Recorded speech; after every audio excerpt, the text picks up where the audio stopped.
Hello, I'm Isaac Hayes III, founder and CEO of Fanbase, and I'm here with a very important message. We are at a turning point in the Black community where we must have equity in the apps we use that scale to billions of dollars. But this time, we own the infrastructure, we own the culture, and we shape the future. And Fanbase is the future. Fanbase combines the free functionality of Instagram, TikTok, and YouTube into an all-in-one platform built for the evolution of social media and monetization. With over 1.4 million users, that's real proof that we are shifting the conversation of tech ownership and equity for creators. So right now, I want you to go to startengine.com/fanbase and invest today. The minimum to invest is $399. That gets you 60 shares of stock in Fanbase at $665 a share. This marks a turning point in Black ownership of social media. If we don't take this opportunity to own social media right now, we will always be customers to our own creations. And that can't go on. So once again, go to startengine.com/fanbase and invest today. We must own the platforms where our voices live, our stories matter, and where our culture drives the world. Thank you.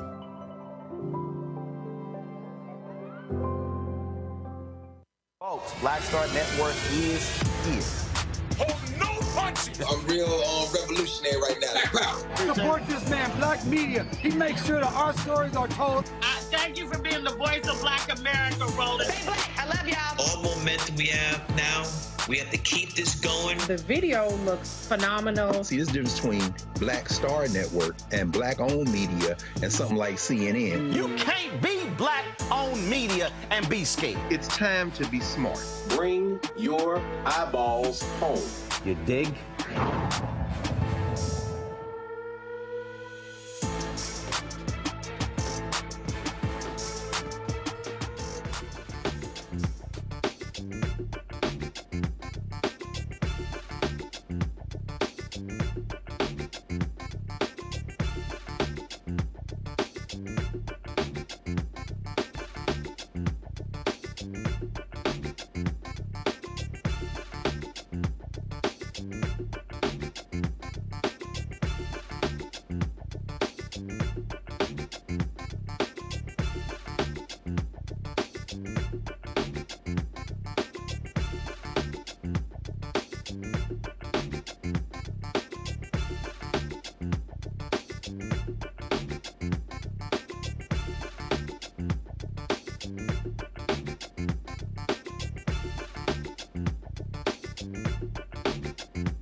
Today is Friday, October 24th, 2025. Coming up on Roland Martin Unfiltered, streaming live on the Black Star Network. It's supposed to be payday for many federal workers, but thanks to Donald Trump's MAGA government shutdown, the checks aren't going to be hitting accounts.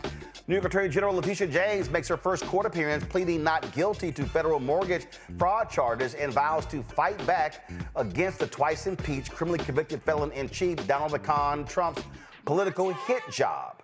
Also, Tennessee's 7th Congressional District Special election is shaping up to be a classic conservative progressive battle. We'll talk to the Democratic nominee and the director of a grassroots organization hoping to flip the historically Republican district. Stephen A. Smith issues an apology to Congresswoman Jasmine Crockett after getting a lot of heat for his comments, including from yours truly. And it was truly an FAFO moment when a white man decided to attack a black Amazon delivery driver. Instead of delivering packages, she delivered a 1-2 combo to the face. Folks, it's time to bring the funk. I'm Roland Martin Unfiltered on the Black Star Network. Let's go.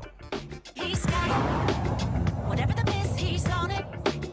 Whatever it is, he's got the scoop, the fact, the find. And when it breaks, he's right on time and it's rolling. Best believe he's knowing. Putting it down from sports to news to politics. With entertainment just for kicks, he's rolling. It's on go, roll, y'all. It's Roland Martin, rolling with Roland now. He's funky, he's fresh, he's real, the best, you know he's Roland Martin now.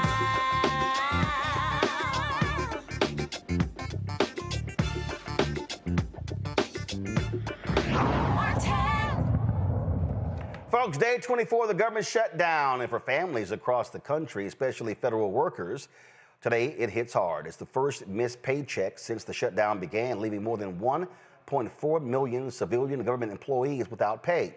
With the Senate recessed until next week and the twice-impeached, criminally convicted felon-in-chief Donald Trump beginning a multi-country trip to Asia and also focus on his little ballroom, there's little hope for a breakthrough anytime soon. The standoff is now the second longest government shutdown in American history, straining families and endangering public services. Democrats, led by House Democratic leader Hakeem Jeffries, says the crisis will only end when Republican leaders finally agree to negotiate a bipartisan solution. The problem that the country confronts right now is that Donald Trump and Republicans decided to shut the government down. Like, what's unclear about the fact that Republicans have the House, the Senate, and the presidency? And from the very beginning of this year, they've taken a my way or the highway approach, have steamrolled the country in all of the things, jamming their right-wing ideology down the throats of the American people. And now Republicans are claiming that they're helpless. The problem that we have right now is that House Republicans refuse to come back. They've literally been on vacation for 4 consecutive weeks. Donald Trump has found all of the time in the world to play golf. He can try to extort $230 million to line his pockets from the Department of Injustice.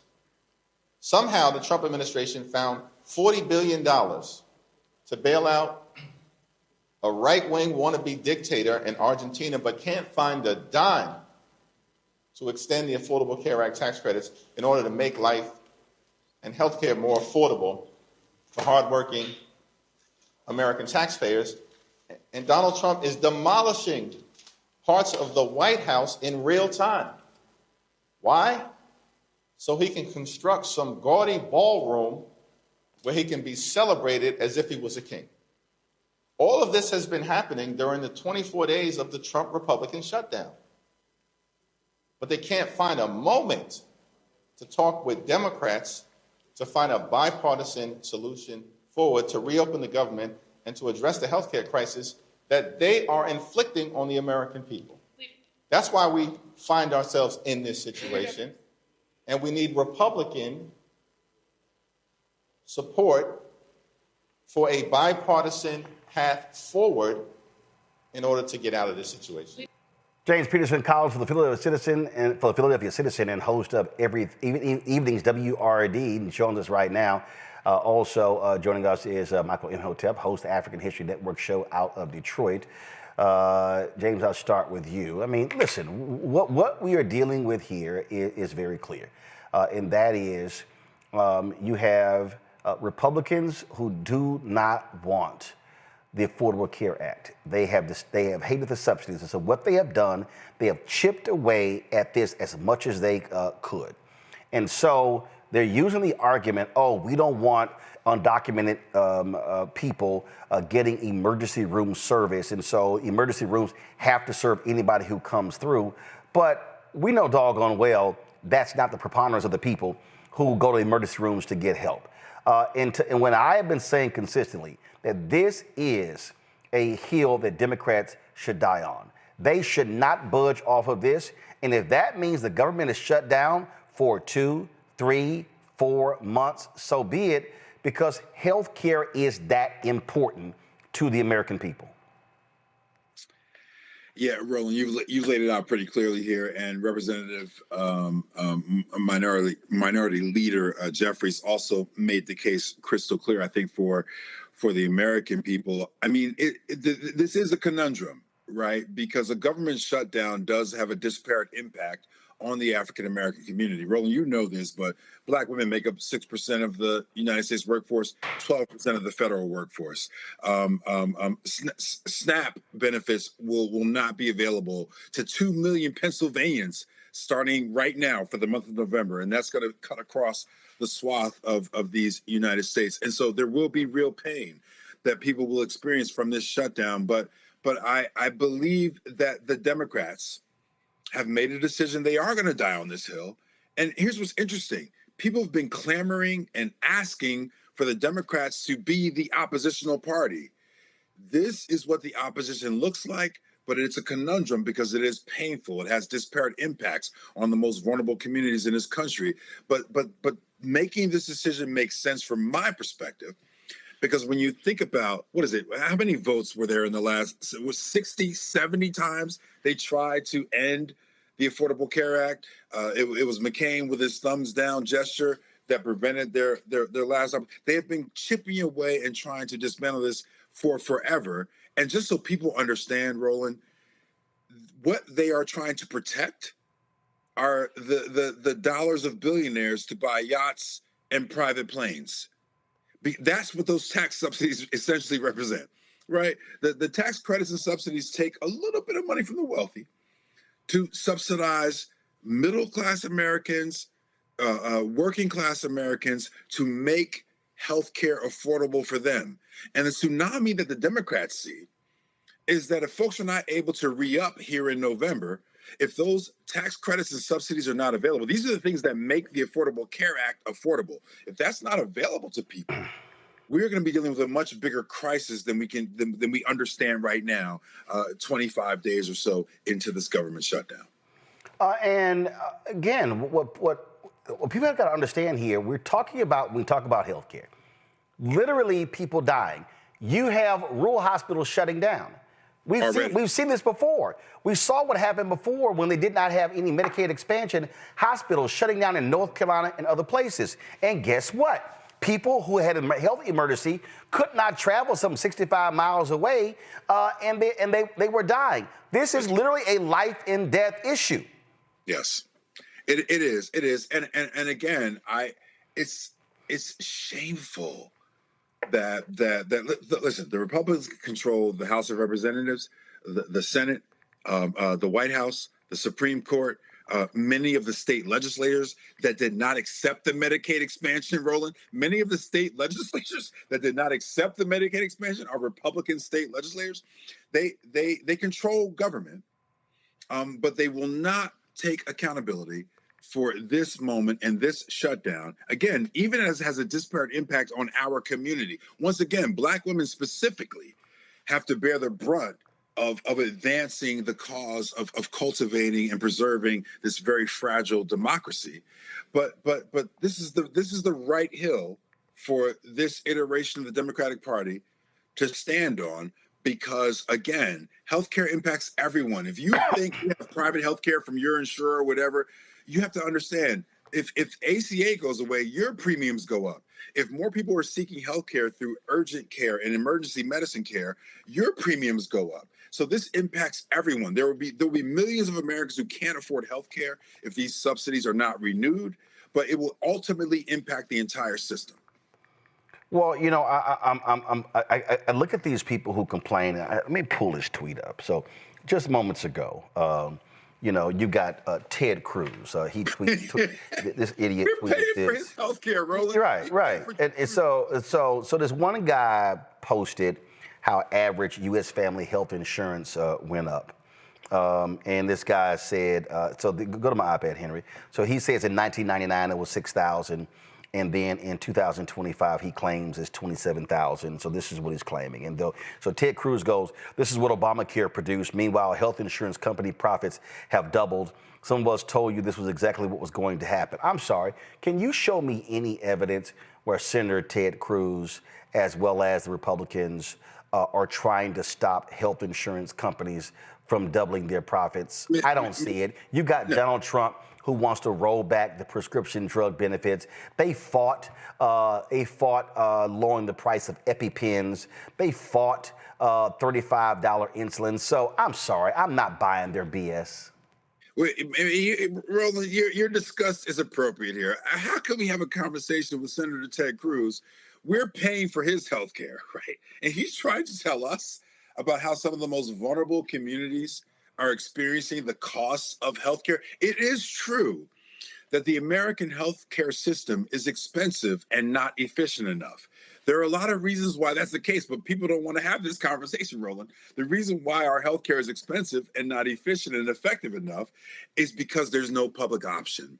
It's because of the laissez-faire free market policies that Republicans love and that unfortunately are the feature of the American capitalistic system. So there are reasons why our healthcare is expensive and not efficient enough, but we can't have that discussion right now with someone who is enjoying the best healthcare this country has to offer at our expense. I'm not talking to any senators about healthcare. What I'm saying to senators and elected officials is get this deal done, restore the credits and subsidies that make the Affordable Care Act affordable, because the American people demand it. Poll your people, poll your red states, see what they say, right?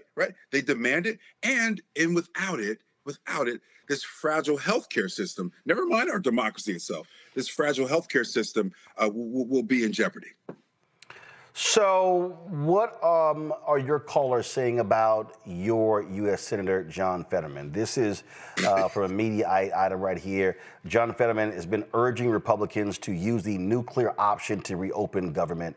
He says, I don't want to hear any Democrat clutching their pearls. What are your callers saying?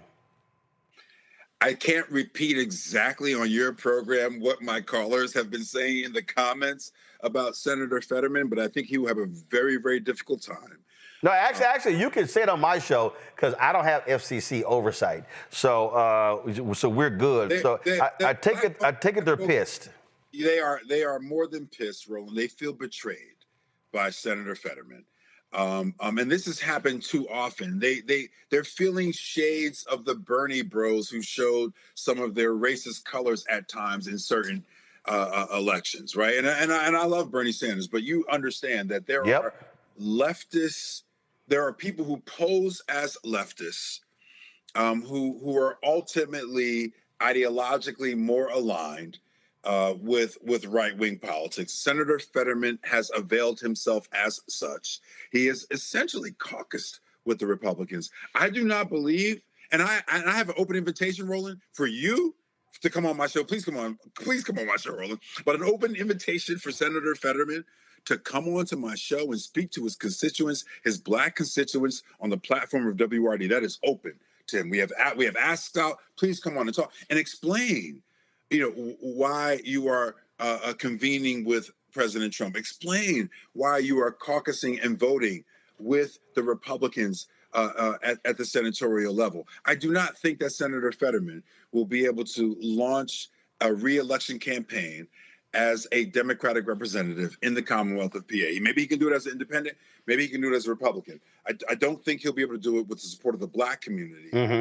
in the state of PA. This was the video that he dropped talking about the government shutdown. Hi, here we are, and our government remains closed. And I think that's failure.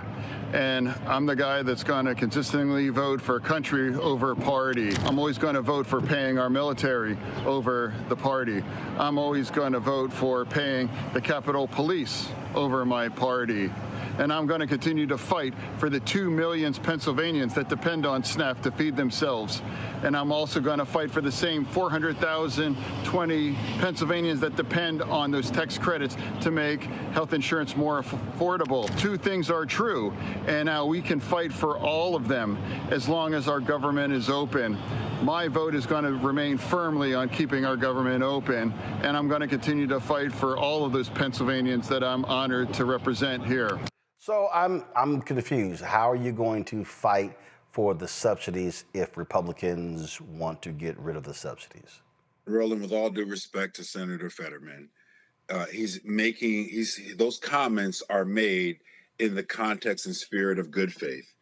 And we have a Republican-run federal government at the level of the House of Representatives, the U.S. Senate, the White House and the executive office, and the Supreme Court that are not operating in good faith.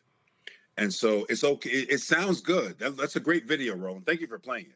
It sounds good. It looks good. Like you're a true American. You want the subsidies for ACA. You want the SNAP benefits to be in place for November. The SNAP benefits will not be in place for November. That's not going to happen. We are too close to that deadline to reverse that at this point.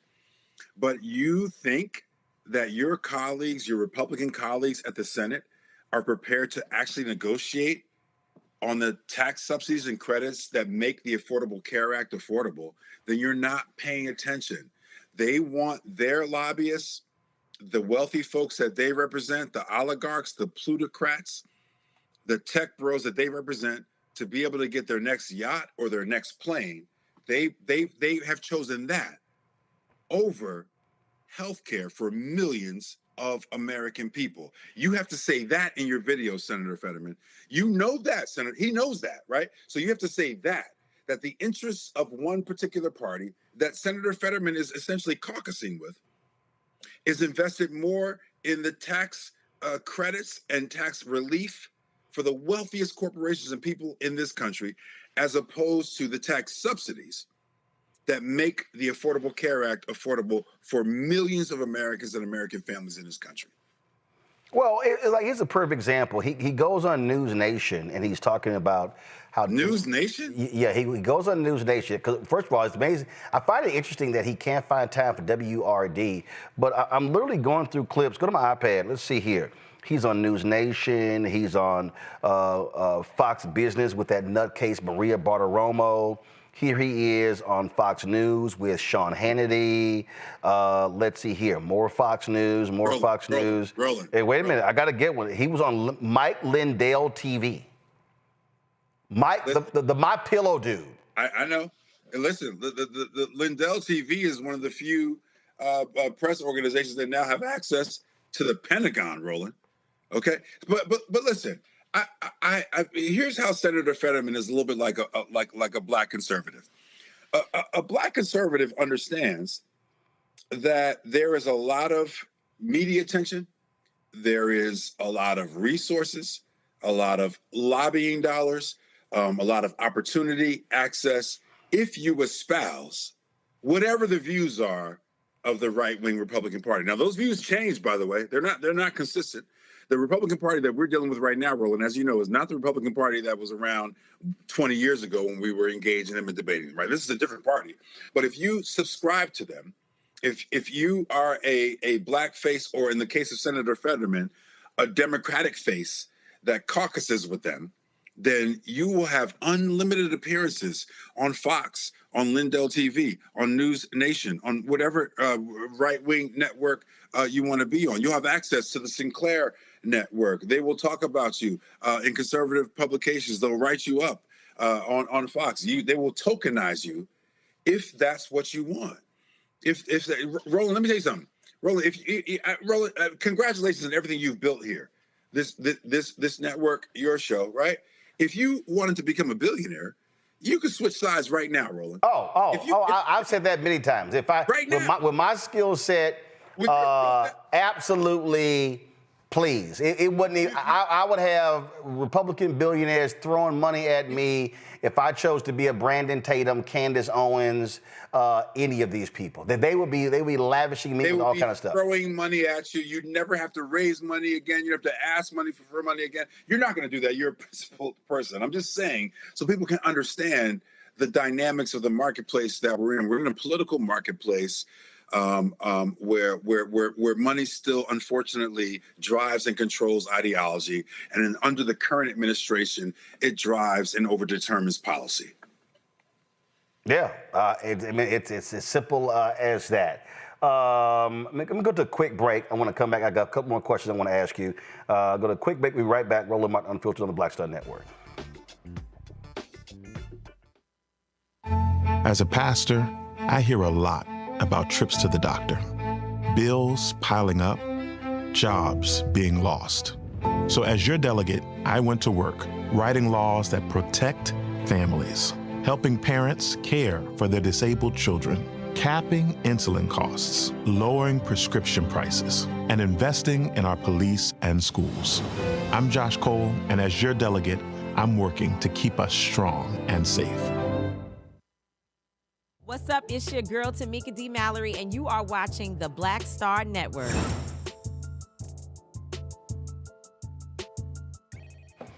All right, folks, welcome back to Roland Martin Unfiltered on the Black Star Network. I'm talking with Dr. James Peterson, columnist for the Philadelphia Citizen, also host of Evening WRD's WRD Radio, of course, there in Philadelphia, Black-owned radio. Glad to have him here. Michael Imhotep, African History Network, shows with us as well. Michael, you got a question for James?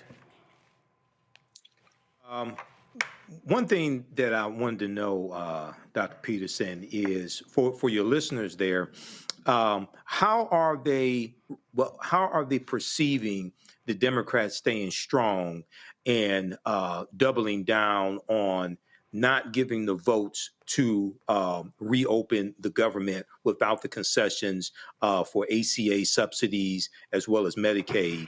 And because I know people have been saying for months they want Democrats to fight. They want Democrats to fight.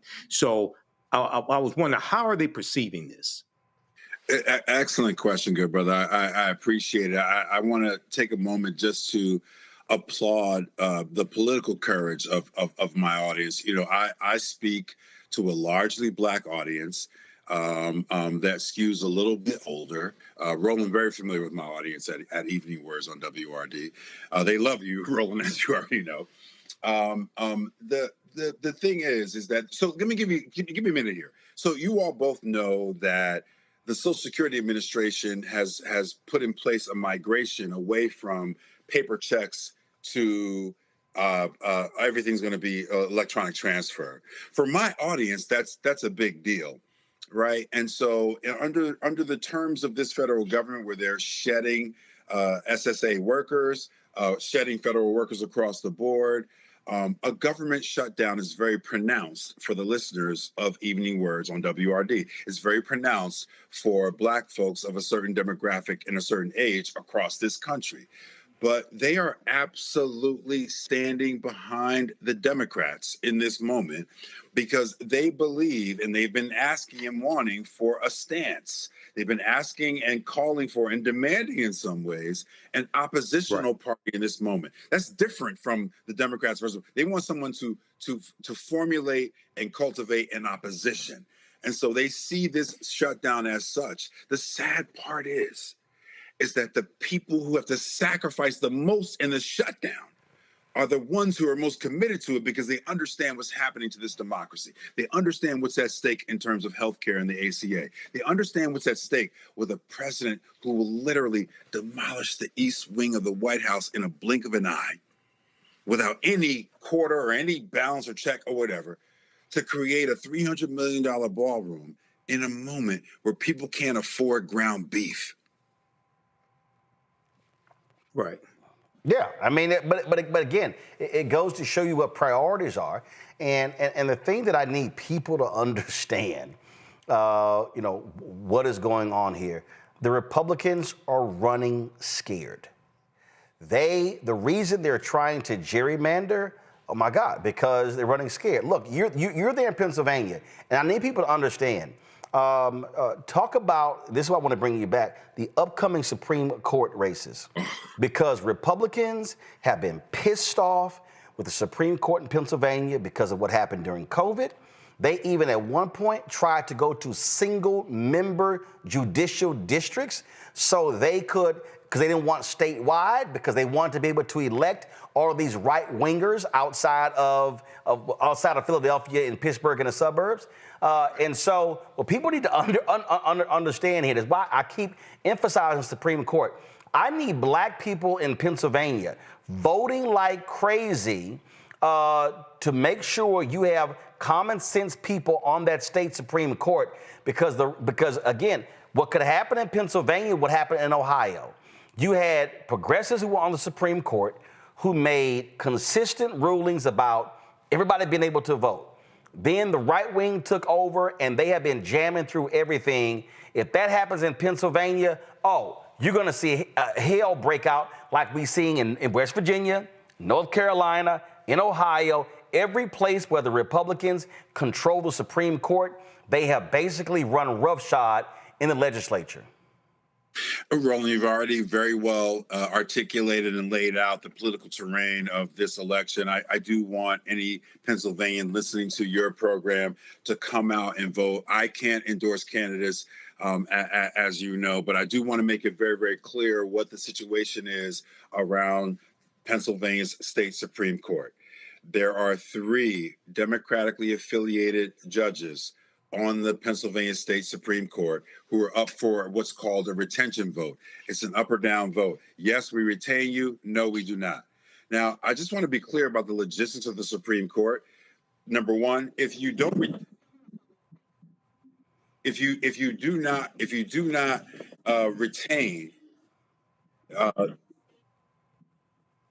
not retain these judges, then the Supreme Court can't even function the way that it's supposed to, right? Because it will have to have new judges put in the next session. But I also am asking all Pennsylvanians to please pay attention to how much money is flowing into this particular race. Yep. If you ever need to understand whether or not a local race has national implications, just see how many TV ads you're seeing. See how many radio ads you're seeing. Count the flyers that are coming into your mail, right? That will give you an indication of the money that's being spent. To all of my Pennsylvania colleagues and friends, this is external money that's coming in from right-wing organizations trying to change the ideological makeup of the state Supreme Court in Pennsylvania. Why they want to do that? Because the state Supreme Court may have the ultimate decision about electors and about elections. It may have the ultimate decision about reproductive rights. It may have the ultimate decision about the insulation of our state from these federal policies, the insulation of our state from the intrusion of ICE, the insulation of the state of Pennsylvania from any kind of federal overreach. The state Supreme Court may be the last bastion, right, of insulation against those things. And so Republican forces outside of the state, Roland. Elon Musk. I mean, these are the 3 judges: David Wecht, Christine Donahue, Kevin Dougherty. Yep. Elon Musk has been pouring money in because he burned through millions in Wisconsin. What happened there? They had special election. Democrats won. Boom, 4-3 majority. It changed the tenor of politics in Wisconsin. Right. And so one of the reasons Republicans have been able to get away with gerrymandering, political gerrymandering, racist gerrymandering, is because they control the legislature. Then they control the state Supreme Court. So what happens? The legislature passes these jacked up maps. Supreme Court validates them. That's what happened in Wisconsin. The reason why you look at statewide in North Carolina, I showed it last night, 51% of the folks who vote in the House and the Senate races are Democrat, 49% Republican. The Republicans control 60% of the House seats, 60% of the Senate seats. And so they're gunning for more, and they're gunning for more. And so in order to protect what's happening in Pennsylvania, you have to protect the people on the state Supreme Court who are not these hardcore ideological right-wingers. They love talking about activist judges, but the most activist judges are the folks on the right, which we see with the U.S. Supreme Court. Period. You want to see an activist judge, look at the United States Supreme Court. And their goal, Roland, their goal is to refashion every state-level Supreme Court in the model of the U.S. Supreme Court. Yep. They want dominant right-wing ideologues. They want Clarence Thomas's dominating every state-level Supreme Court. And here's the thing. They talk about states' rights all the time. This is the party of states' rights. And everything they're doing in the Commonwealth of Pennsylvania right now is to erode the rights of the state itself. Yeah, absolutely. So I just need people to understand why it matters. Give me a sense of what's happening there on the ground. I have been making this point that one of the things that we are seeing across Black communities nationwide is that the people who really worked campaigns, who worked the grassroots, who are at City Hall and county government and school boards, those people are getting old. They're retiring or they're passing away. And you do not have that next generation that's picking that mantle up. Posting on social media ain't the same as being true boots on the ground. Are you seeing the same thing in Philadelphia in terms of the erosion of those folks? And what is happening with turnout? Because I was there during the 2024 election. We had several shows there as well, and a lot of people were very concerned about turnout in Philadelphia. What are you hearing? What are Black folks saying? And because I keep arguing, we've got to have, wherever Black people have significant numbers, we've got to have a minimum of 70% turnout. We cannot keep 48, 51, 55, 57. No, we got to be at 70 or higher in order to offset these right-wing MAGA folks who are voting, in your case, in other parts of Pennsylvania. Roland, it is highly unlikely that we will get to 70% turnout in the November 4th election. I hate to say that. I want that, but it is highly unlikely we will get there. On my show this past week, I spoke with City Commissioner Omar Sabir, who works specifically at the city level, the municipal level, in voter turnout, engagement, and registration.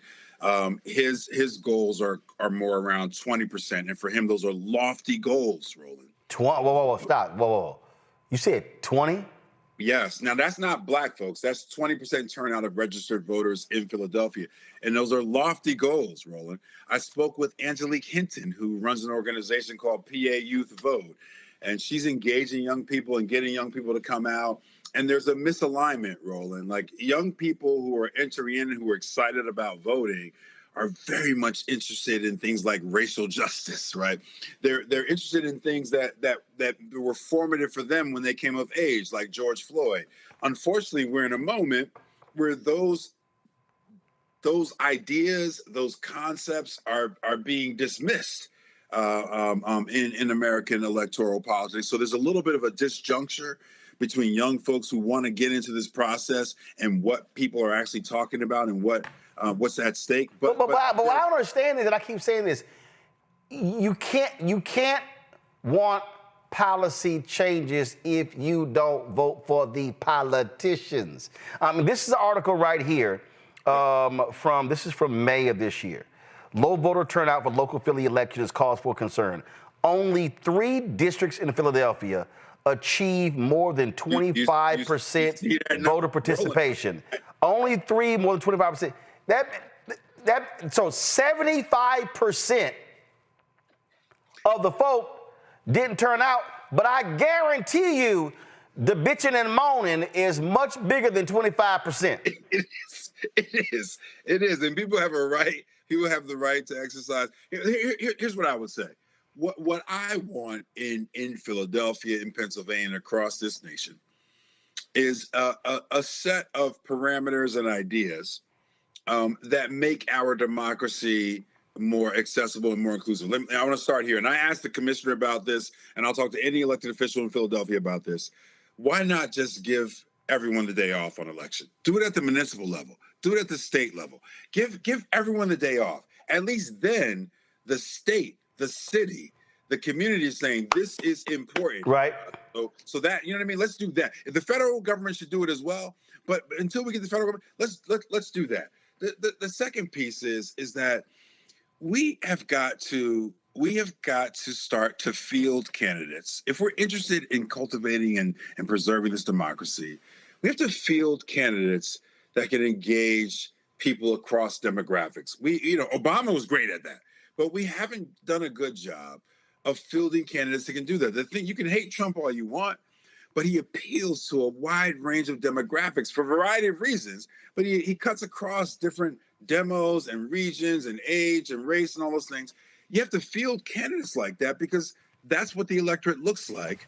I don't know if Dems always understand that. And again, I can't endorse anyone here, but when you look at the judges that we're asking people to vote to retain, people look at those judges and they don't understand what their connection is to them. But see, but that's why what I have been saying that we have to, and Michael, I've made this point, we've got to have citizenship education. We've got to have civics 101. Yes. Political education. We got to be teaching this 100%. Constantly. I mean, again, go back to my iPad. That election in May in Philadelphia, 16% of the voters in the city participated. Terrible. 84% of the people registered to vote in Philadelphia did not vote. Damn. And let me add this though, Roland, listen, you got to understand also, they live in a city where there are a lot of challenges around poverty and around gun violence, whatever, and that's a democratically run city. It's been a democratically run city for a long time. And so they don't understand how continuing to vote for Democrats is in their interest or will make any changes. And so there's accountability that particularly generational Democratic elected folks who've been in office for a long time have got to be able to answer to the people for. I try to hold those folks accountable anytime they're courageous enough to come on my show. But with that accountability piece is important. People are checked out because they don't understand how politics and government actually works for them. Michael, you've got a mayoral race coming up in Detroit. What is that looking like? Well, there's a lot of excitement, I think, around the mayoral race. We just had, about a week or so ago, we just had the debate, Mary Sheffield, City Council President, debating Solomon Kinloch, Pastor Solomon Kinloch. So you have that, but also there's a question of how is this going to impact the neighborhood. So there are a few dynamics taking place. One of the questions being asked is, okay, how right now we have a white mayor, Mayor Mike Duggan, right, who's running for governor as an independent. Yep. Okay, with Trump invading these various black cities with black mayors, right, what's going to happen with Detroit? Is he going to try that here in Detroit? Because Detroit is going to have a black mayor regardless of who wins. So there is excitement. Now we have to see what the voter turnout actually looks like in the November 4th election, Tuesday, November 4th election. But you have a lot of people who are paying attention, but also trying to find out, okay, you've built up downtown Detroit. And a lot of Detroit is not affordable, especially for African Americans. A lot of African Americans have been pushed out of Detroit because of gentrification. So how will your policies, regardless of which candidate, how is that going to improve the lives of people in the neighborhoods? Well, again, go ahead. Oh, yeah. I had a quick question for Dr. Peterson, if you don't mind, because I wanted to know about young people. Go. Oh, okay. So Project 2025 is a backlash to the social justice reckoning that took place after the death of George Floyd and a lot of the changes that were taking place in this country. How are the young people, young voters that you're talking to, how are they understanding Project 2025? And it is a direct attack on what they say that they want. Yeah, I think that and again, like there are great organizations in Philadelphia that are on the ground doing this work. I mentioned PA Youth Vote and Angelique Hinton, but there are other organizations that are really out there. They're doing this work, registering young voters, engaging them, providing that civic education that sadly, Roland, is extracurricular, right? They're providing civic education as extracurricular piece of what they're doing. The top issues for young people are around racial justice and wrestling with gun violence. And I'm sorry, those things I talk about them. The media talks about them. But political candidates are not talking about them in ways that are engaging for young voters. So I'm like both of you all, good brothers. I'm always like, man, why aren't more young people engaged? But the more I work with and talk to the people that are working with young people, what I'm realizing is that our candidates are not engaging young people.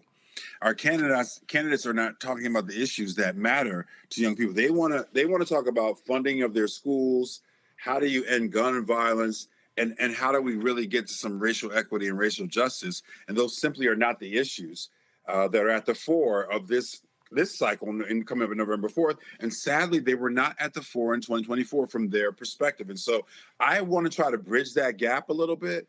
I want to try to talk about that more in the media and talk about that more in my classrooms. If you would have told me that racial justice was the number one thing on the register for my students, I might not have even known that. And I teach the young people every day, right? So I think part of it is a little bit of a course correction of us meeting some of these young people where they are and beginning to talk more eloquently and more energetically about the issues that matter to them.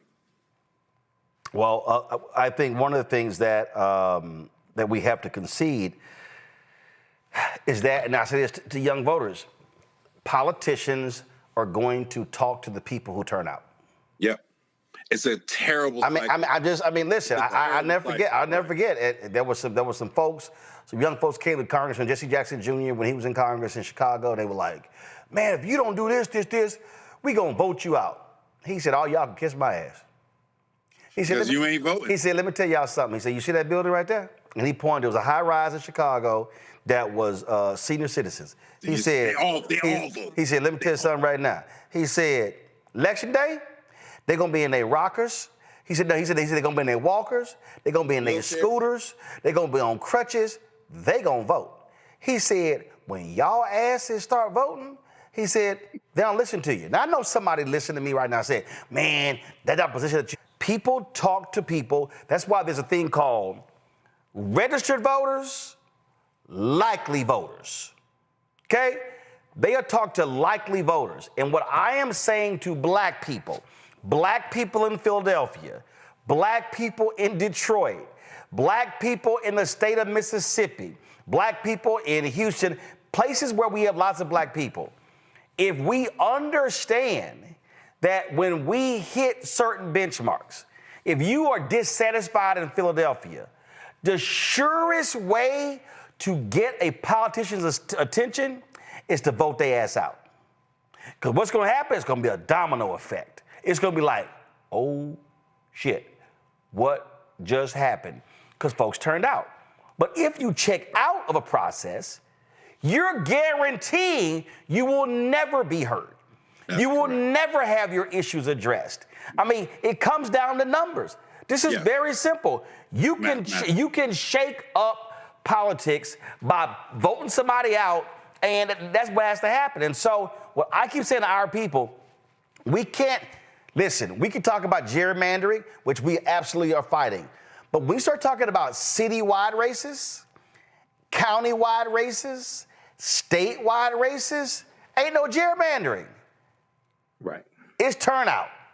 And that's what has to happen. Yep. And turnout is what killed us in 2024. And it looks like in this upcoming election, turnout is going to be central to where we land. It's going to be central to the gubernatorial races in Virginia and in New Jersey. It will be central to these kind of Supreme Court retention things at the local level. Essential for the even more local levels, municipal level of the city controllers and the district attorneys and all those things. We've made so many great gains in the district attorney space, that if we don't show up in November 4th, there you go. Might lose some of those games. There you go. I mean, that again, this is what I'm talking about. We have to be maximizing our political power, and you have to tie the issues to voting. And so I go back to the citizenship education that has to happen. We do this a lot on this show. This is why I'm a hardcore advocate for Black-owned media, because we've got to be sitting here utilizing these platforms to teach people, connecting the dots between this issue and politics on the local, state, school, county level, federal level as well.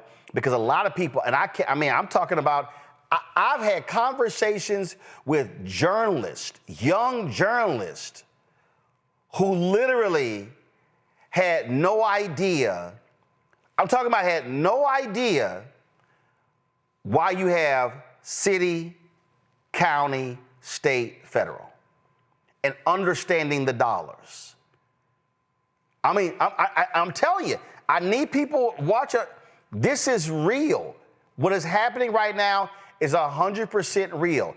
Folks literally have no idea how these things intersect. Listen, my dad just sent me a text. Him and my mom voted in Texas.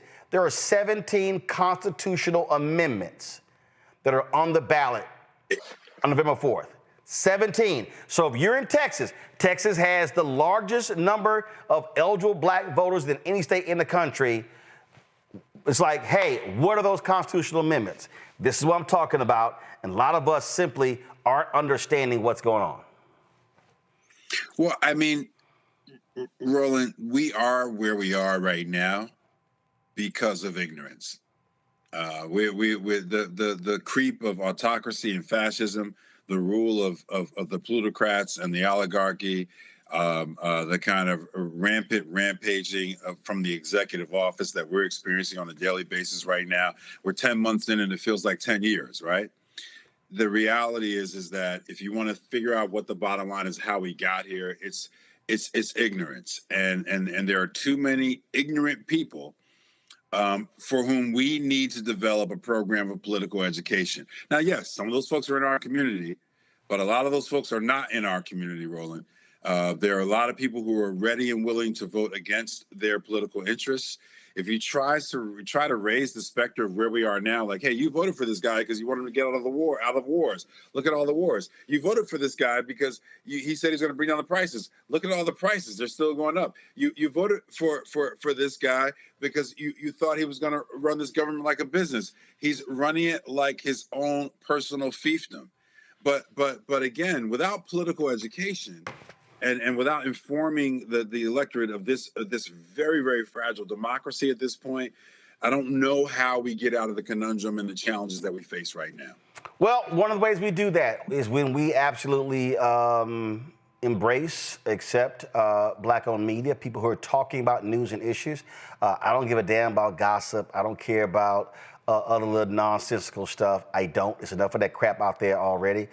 We need to begin informing, teaching, educating, advocating, elevating people's minds. And that's what's important. James, when is your show on WRD?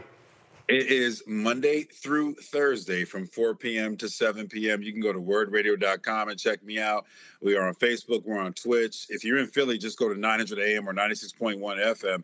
And Roland Martin, when are you coming on my show? Well, that's why I asked. I asked what the time is. And so what makes, so obviously 4 to 6 works, but probably what makes a lot more sense is if you get with Carol, my producer, and y'all set it up as a simulcast. Okay. Oh, that's perfect. We're going to do that, Roland. See? Yes. There you go. Thank you. That would be great for us. Yeah. See? That's how you do that. All right.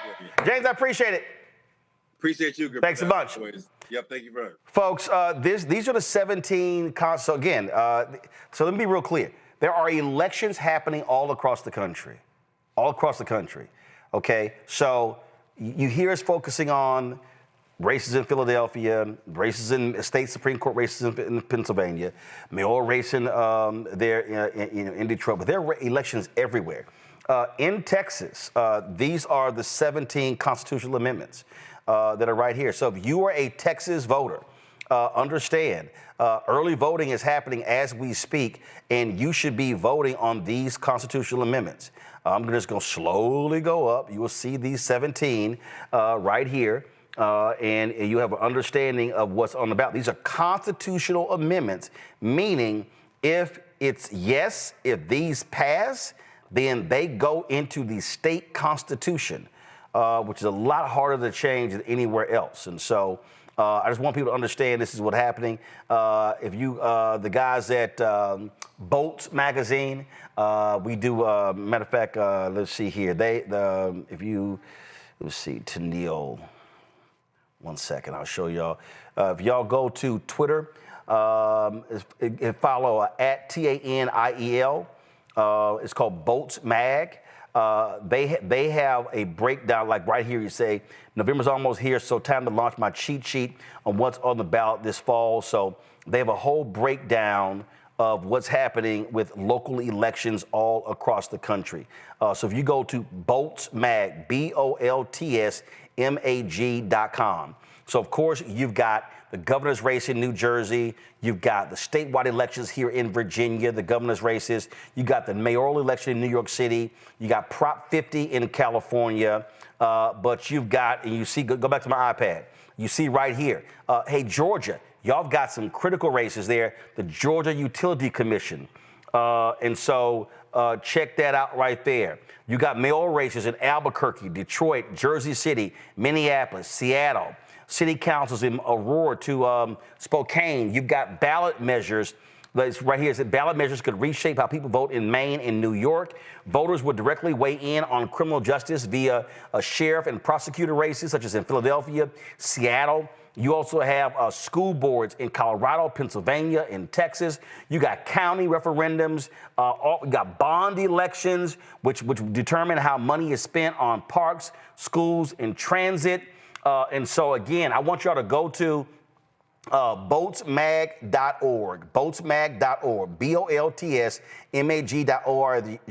They literally have an election roundup, and you can go in here, and when you see like you see right here, you can also jump straight to the section of this guide that break down statewide races, key legislative battles, prosecutors, sheriffs, mayors, county executives, school boards, city councils, plus referendums on election law, housing, transit, parks, infrastructure, labor, and criminal justice. So just for instance, I'll tap criminal justice, and it's showing you referendums that are going on. You see it right here. Boom, you tap that, and you see right here, they show Flathead County, Montana. In Texas, two measures in Texas. You tap tax laws, you see what's happening right here. If you decide to tap parks, they show Boise, Idaho, New York State, Portland, Oregon, Spokane, Washington. And so I just need our people to understand. And here's what you can do, okay? I don't know how it works in your state. In Texas, you can take a sample ballot, and you can fill your sample ballot, and you can take that into the voting booth in Texas and sit it right there, and then, boom, my sample ballot, this is how I'm going to vote. So I don't know how it works in all states. I do know in Texas, you can take a sample ballot, and you can do that. I just need our people to understand that all these elections are critically important. And so, matter of fact, I'm going to reach out to Daniel to get him on the show. We can talk about these things as well. All right, y'all, let me go to a break. We come back more on Roland Martin Unfiltered, the Black Star Network. This is why you have to support the work that we do, y'all, because you're not getting this granular conversation about elections on MSNBC, CNN, Fox, ABC, NBC, CBS. You ain't happening. In fact, my next guest, we're talking about a crucial congressional race happening, a critical race happening in Tennessee. These major networks ain't focusing on this. And so this is why your support is critically important for the work that we do. Join our Bring the Funk fan club. Our goal is to get 20,000 of our fans on average to contribute $50. Already, y'all, we've raised towards our goal. We've raised $300,000. We've got 2 more months. We got November and December, to raise the additional money. This will, because trust me, I was on the phone today, I was on the phone yesterday, talking to potential staffers. We're talking about developing a health show, business show, another daily news show. And so these things are happening, but your support is critical to make that important because again, if 20,000 of our fans contribute on average $50 each, that raises $1 million, that money literally pays our expenses for 5 months. So now, our YouTube money, our other advertising money, we can cover the rest of the year. So your support is critical. If you want to give me a Cash App, use the Stripe QR code. You see it right here. That's for credit cards as well. PayPal is R Martin Unfiltered. Venmo is RM Unfiltered. Zelle, Roland at RolandSMartin.com. Roland at RolandMartinUnfiltered.com. Check some money order. Make it payable to Roland Martin Unfiltered, P.O. Box 57196, Washington, D.C. 20037-0196. Back in a moment.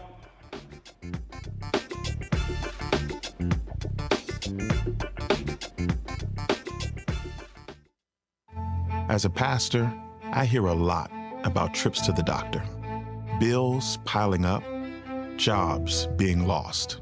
So as your delegate, I went to work writing laws that protect families, helping parents care for their disabled children, capping insulin costs, lowering prescription prices, and investing in our police and schools.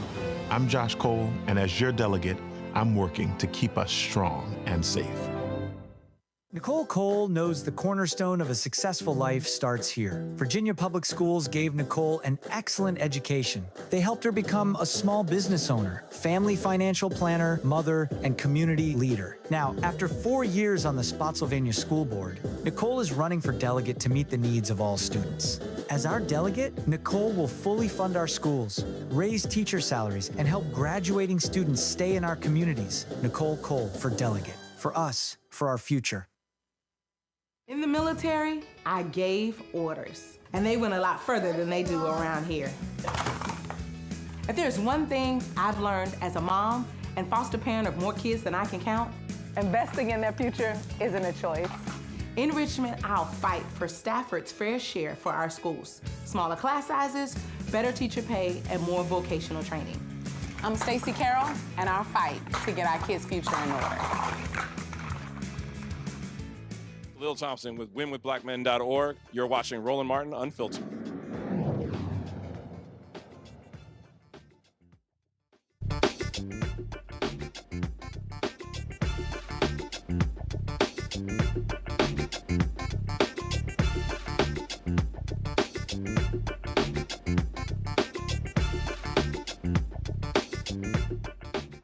Folks, December 2nd, huge race happening in Tennessee. State Representative Afton Bain will compete against Republican nominee Matt Van Epps for the 7th Congressional District seat, which became vacant after Republican Mark Green resigned over the summer to take a job in the private sector. The district is predominantly Republican and includes both suburban and rural counties, as well as some Democratic areas in Davidson County, including Nashville. Now, you got to remember, Republicans screwed Nashville by splitting the city into 4 different congressional districts because they didn't want a Democrat representing Nashville. Well, joining us right now is State Representative Bain. Glad to have you here. So, all right, so this is important because you have a real shot at winning this. So this is a perfect example. When Republicans split Nashville, they did not like the fact that Nashville was a Democratic congressional seat, which means that you have Democratic voters who are still there. So if you have, I keep talking about maximizing turnout, and this is a perfect example. I keep saying for African Americans, I need 70% plus. If your folks turn out, that can offset those red areas of the district and put you in a position to win. Well, first, I want to say thank you so much for having me. I'm a longtime listener, first-time caller. So appreciate it.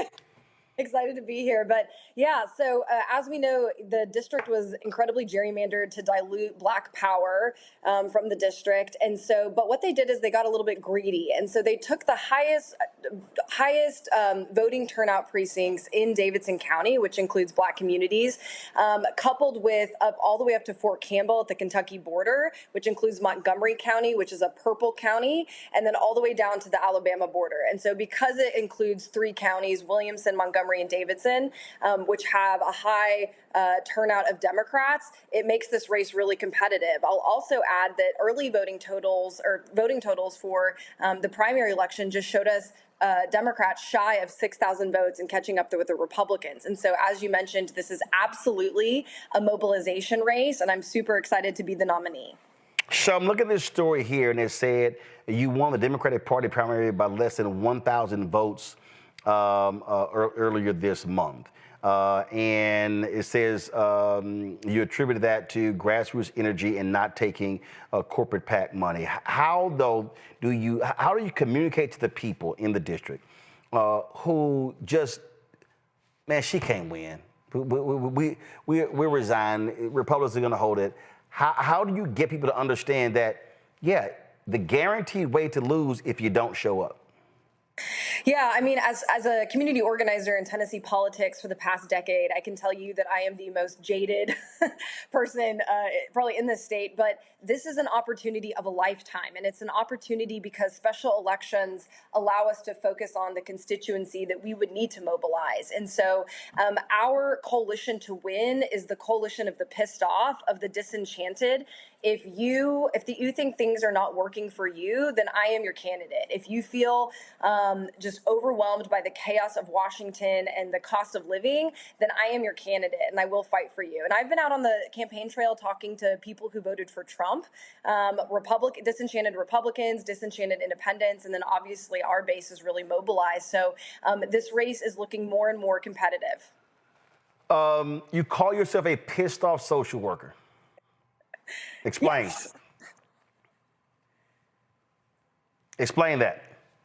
Well, as a social worker, I've had to deal with the broken policies and unkept promises of our politicians and elected officials. And so I decided to jump in this race after the passage of the big ugly bill in July. I have a close friend of mine who has a Section 8 voucher and receives SSDI benefits. She receives $800 a month, and she received a notification from the Trump administration that her benefits were going to be cut. The same week, she received a letter from our Medicaid program, TennCare, saying that she wouldn't be able to get a medication that she needed. And so I've been so upset with what's going on, and so I thought I'd channel my rage into this campaign. So one of the things that I'm always one of the things I'm always talking about, and when we talk about these elections, I talk about data, and numbers. And so when you look at this district, what are your available African-American eligible voters? So what are we talking about here in terms of how many people, and where are they largely concentrated? Yeah, it's about 17%. And so they're largely concentrated in North Nashville and Davidson County. And they turn out, and they are the most voted, dedicated Democratic voters in the district. And so, obviously a lot of our mobilization efforts will expand to there. And then also in Montgomery County and Clarksville, there's a lot of veterans there and a lot of Black veterans that have decided to make Clarksville their home after their service. And so that is where a lot of our GOTV efforts will be focused. And talk about, how are you having people come from out of the state? How are you reaching them? What type of events are you doing to attract them? So what does that ground game look like? Yeah, the ground game is going to have to be, really important. And so we've already started, weekly canvases, weekly phone banks. I imagine after November 4th, I think you were mentioning the two elections that are of top of mind. But after November 4th, we'll be the only election in the entire country, the last flippable seat in the entire country. So I imagine there will be phone banks all across the country to get out the vote here. And then in Davidson County, to excite especially young Black voters, we have a ton of HBCUs in Nashville: Fisk, Meharry, American Baptist College, TSU. And so we are currently working on an event with a national surrogate, which hopefully will be announced in the next few days. All right. Well, certainly let us know about that. I got a couple other questions, but I'm going to have Michael Imhotep ask a question. Michael, go ahead. All right. So my question was, we see that now I'm not exactly sure what your district consists of, but it's the state of Tennessee. So we see Donald Trump attacking, so to speak, Memphis, Tennessee, with National Guard, things of this nature. And I was wondering, what is your perspective when it comes to crime reduction in the city, when it comes to the National Guard being used to reduce crime or assist with ICE, et cetera, for undocumented immigrants? Yeah, I've said this again. We had a massive, unprecedented ICE operation in May, and I've said this again and again on the campaign trail. We need National Guard to be focused on mitigating the next natural disaster in Tennessee. We are rampant for floods, tornadoes, Hurricane Helene hit, and our National Guard should be focused on adapting to and mitigating climate risk for the next few decades and years. And that's where our investment should be. They shouldn't be patrolling our cities and used as political props right now. Our cities have real issues, but as always, I believe, you can call me, I believe that local leaders should be solving local problems with local solutions. And this federal overreach has just been really, really wild to watch. Well, it is, and again, I think what was really important here in your race here, we saw what happened. These Republicans in the legislature love talking about local control, don't like big government, but they said, screw Nashville, we're going to tell you what to do. You had one Republican in the legislature literally trying to rename the Nashville airport after Donald Trump. That man ain't got no ties to Nashville or Tennessee whatsoever. They shut State Representative Justin Jones out of meetings at the airport pertaining to something that's in his district. And so that's what you've been dealing with. I mean, we talk about authoritarian rule in Washington, D.C. Y'all been damn sure dealing with that with Republicans in the State House. Yeah, I mean, it's just been nonstop overreach, and Tennessee has some of the worst state preemption. And for your listeners, what that is when our cities try to pass legislation that benefits our citizenry, the state legislature comes in and neuters the bill. And a great example is Memphis. Memphis has tried to address gun violence in a myriad of ways, and the state legislature always overreaches and inhibits them from doing so. I mean, it's incredibly problematic, and it is the reason why our cities are experiencing what they're experiencing. Well, it is going to be an extremely tough race. And this is what I keep saying. Every vote absolutely counts. When we look at, I go back to Sherry Beasley in North Carolina. She lost the state Supreme Court seat by 401 votes. You look at, I think it's Lisa Riggs. She won her Supreme Court seat just by 755 votes. And bottom line is, look, in order to flip this, you're going to need every single vote. And I really hope Black voters and others, but they're in Nashville, in Clarksville, really turn out because Republicans don't expect to lose this seat. Winning this seat puts Democrats one step closer to being able to take over the House. And they're trying to gerrymander seats left and right now. They expect to hold on to this one. And so if they're able to lose this seat and lose some other ones, then you're talking about being able to stop this MAGA agenda happening in Washington, D.C. Yeah, just 3 points to that. I mean, one, this is a referendum on affordability and the unkept promises from both the state and federal administrations. We are dealing with a crisis of affordability in Tennessee, and it's not getting better. And so if a vote for me is a vote to make your life more affordable. Two, for Black voters in the district, this is a way to show up and say, we have disdain for this decision made for us. We want our congressional district back. But you know what? We're going to show up. We're going to come out. We're going to flip this district and show that Black voters still vote. Black voters are here, and they're going to fight for their voting power. And then three is this will come down to a few votes. And so all of you that are watching or you care what's going on, this is the vehicle in which to vent your frustration and your rage and your revenge for, this administration. And so it's just going to be everyone in the country will be watching this race. And I'm just really excited to be the nominee. I'm very grateful for the opportunity. All right, then. Again, Afton Bain, good luck. December 2nd, that's the day. Is there early voting in Tennessee? Yes, there is, and most Democratic voters vote early. So vote early, vote Afton, vote November 12th through, I believe, at the third week of November. So early voting starts November 12th in your race. Okay? All right, we appreciate it. Thanks a lot. Thanks so much.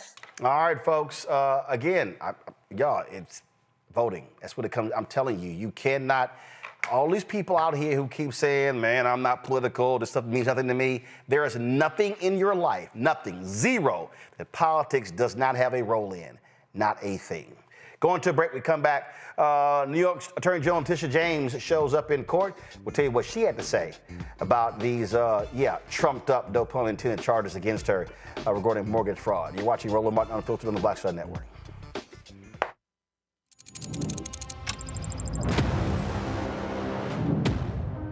Afrotech, it's a lot of beauty, a lot of brilliance, a lot of intellect, a lot of innovation.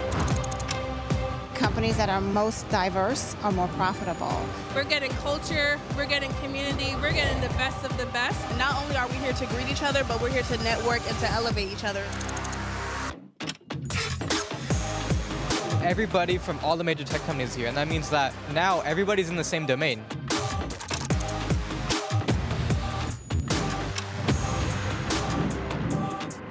This is the premier event every year. This is really where we could take off. You can go fast by yourself, but we go farther together. This is where you're supposed to be.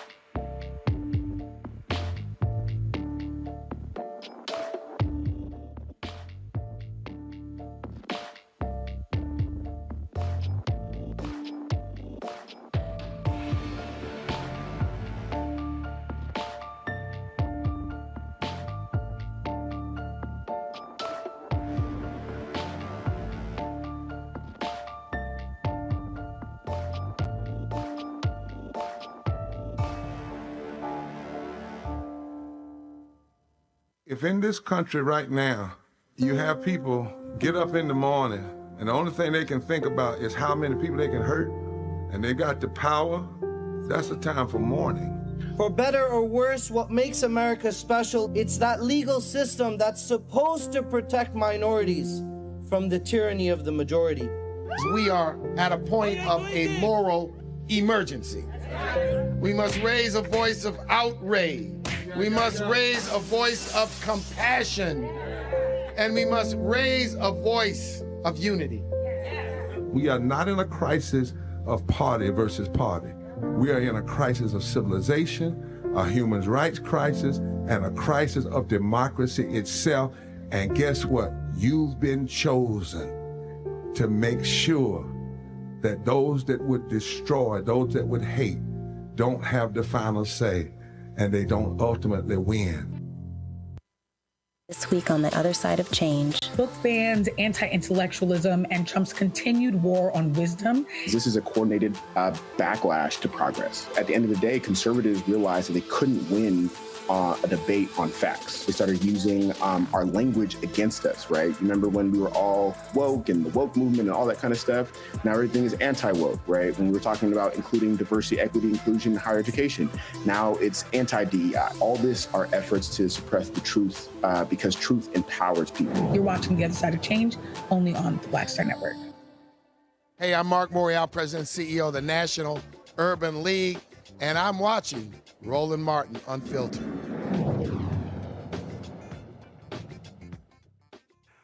New York Attorney State General Letitia James pled not guilty to federal mortgage fraud charges and called the case a politically motivated hit job orchestrated by the twice-impeached, criminally convicted felon-in-chief Donald the Con Trump. The person who convicted her, guess what? Tish James, especially that civil case. James vowed to fight the allegations. Her legal team is challenging the appointment of U.S. Attorney Lindsay Halligan, a completely, grossly unqualified individual. She's a Trump appointee who replaced another prosecutor reportedly unwilling to pursue the case. The charges against James contend that she misrepresented a home in Norfolk, Virginia as her secondary residence to secure favorable mortgage terms, even though the property was rented to a family of 3. James, who previously led the successful fraud case against the Trump organization, told supporters outside the courthouse that her prosecution was Trump's weaponization of the justice system against his political enemies. So I want to thank all of you. I want to thank each and every one of you. I want to thank you for your prayers. I want to thank you for your emails. I want to thank you for your support. It has strengthened my spirit and it has anchored my soul, and so I want to thank you. But this is not about me. This is about all of us, and about a justice system which has been weaponized, a justice system which has been used as a tool of revenge. This justice system which has been used as a tool of revenge and a weapon against those individuals who simply did their job and who stood up for the rule of law.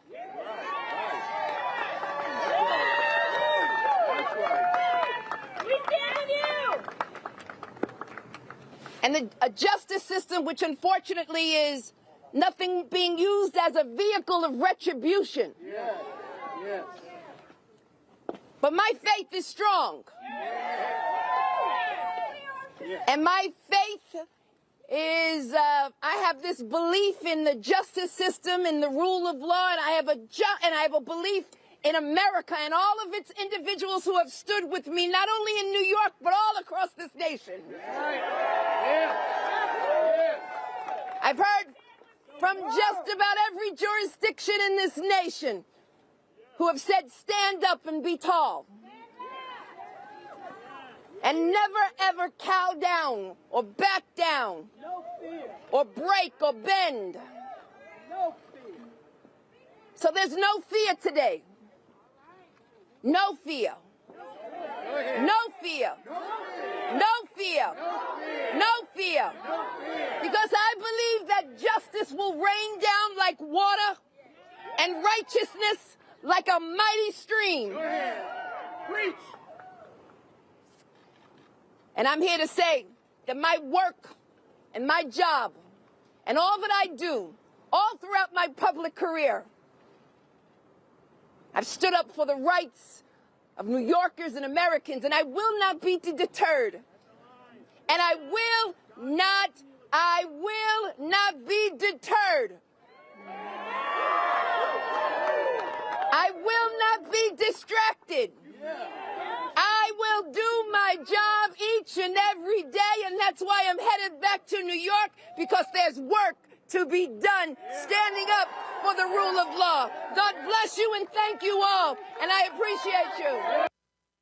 And we're already seeing reports that the evidence they claim is a smoking gun is not exactly that. So can't wait to see Trump's incompetent, unqualified prosecutor get embarrassed in federal court. All right, y'all, let's talk about this trade tariffs. So Donald Trump last night tweeted, "I'm cutting off negotiations with Canada because, damn it, the Ontario Premier had the audacity to run commercials in red states during sports games using the voice of Ronald Reagan, trashing high tariffs."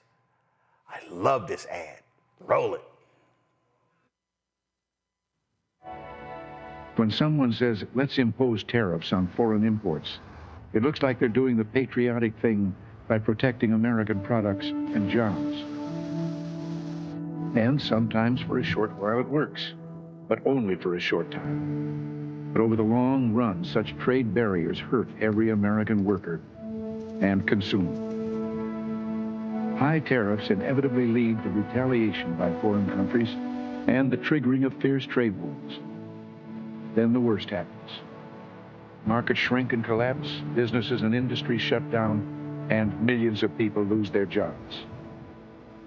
Throughout the world, there's a growing realization that the way to prosperity for all nations is rejecting protectionist legislation and promoting fair and free competition.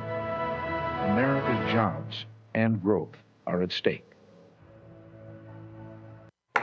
Whoa, Nelly, man, Trump was mad. He slammed the ad as fake, fraudulent, claimed it was designed to influence the upcoming Supreme Court case on his tariffs. Ontario Premier Doug Ford fired back, saying Reagan's words were fair game and that tariffs do more harm than good. Well, the Reagan Foundation weighed in, claiming the province twisted Reagan's message. But fact checkers say, yeah, Reagan did spend much of that speech opposing tariffs. Oh, here's the problem. There's video of Reagan talking about tariffs in 1987. This is the speech where they actually pulled his words from that they claim are fake news. My fellow Americans, Prime Minister Nakasone of Japan will be visiting me here at the White House next week. It's an important visit because while I expect to take up our relations with our good friend Japan, which overall remain excellent, recent disagreements between our two countries on the issue of trade will also be high on our agenda. As perhaps you've heard, last week I placed new duties on some Japanese products in response to Japan's inability to enforce their trade agreement with us on electronic devices called semiconductors. Now, imposing such tariffs or trade barriers and restrictions of any kind are steps that I am loath to take. And in a moment, I'll mention the sound economic reasons for this, that over the long run, such trade barriers hurt every American worker and consumer. But the Japanese semiconductors were a special case. We had clear evidence that Japanese companies were engaging in unfair trade practices that violated an agreement between Japan and the United States. We expect our trading partners to live up to their agreements. As I've often said, our commitment to free trade is also a commitment to fair trade. But you know, in imposing these tariffs, we were just trying to deal with a particular problem, not begin a trade war. So next week, I'll be giving Prime Minister Nakasone this same message. We want to continue to work cooperatively on trade problems and want very much to lift these trade restrictions as soon as evidence permits.